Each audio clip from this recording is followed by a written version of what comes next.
Daughter in law, এদিকে এসো। হ্যাঁ মা। না মাম, মম।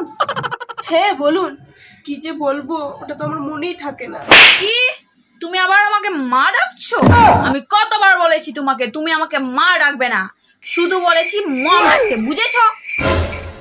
হ্যাঁ, যে কারণে ডেকেছি তোমাকে। শোনো, আজকে আমার একটা কিটি পার্টি আছে, ওখানে সবাই আমাকে ইনভাইট করেছে আমার ডটার ইন ল কে নিয়ে যাওয়ার জন্য। আজকে ওখানে সবার সাথে তোমার ইন্ট্রোডিউস করিয়ে দেব। আর এসব কি শাড়ি পরে আছো কেন তুমি? আর ঘুমটাও দিয়ে আছো। তোমাকে বলেছি না তুমি শাড়ি টাড়ি পরবে না, ঘুমটা নামাও। আজকে পার্টিতে কিন্তু তোমার এই গেও মার্কা সাজটা সেজে যাবে না, একটু মডার্ন ভাবে সেজে যাবে, বুঝেছো? আচ্ছা তৈরি থাকবো। আর শোনো, আজ থেকে তোমার ভাত টাত খাওয়া বন্ধ। কি? ভাত খাবো না? তাহলে কি খাবো মা? থুরি থুরি মম। ডায়েট করবে তুমি, ফিগারটা মেনটেইন করতে হবে তো। পার্টিতে গিয়ে তুমি কাউকে কাকিমা টাকিমা বলবে না, সবাইকে আন্টি বলে রাখবে। কি? কাকিমাদের কি ডাকবো? আন্টি? আন্টি নয়, আন্টি।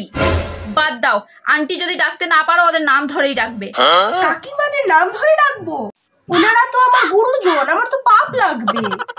পাপ টাপ ওসব কিছু হয় না, বুঝেছো তো সবকিছু? আচ্ছা মা। না না না মম, মম আমি তৈরি হয়ে গেছি। এ কি সাজ সেজেছো তুমি? একটা ভালো ড্রেস পরতে পারলে না? কেন মা, ভালো লাগছে না? তাহলে কি পাল্টে আসবো? এখন আর সময় নেই চেঞ্জ করার, এটা পরেই চলো। আর কি করবে? আর শোনো, ওখানে গিয়ে হাত ঠাক দিয়ে খাবে না। তাহলে কি দিয়ে খাবো মা? স্পুন টুন যা থাকবে ওটা দিয়ে খাবে, ওকে? আচ্ছা মম। চলো এবার যাওয়া যাক।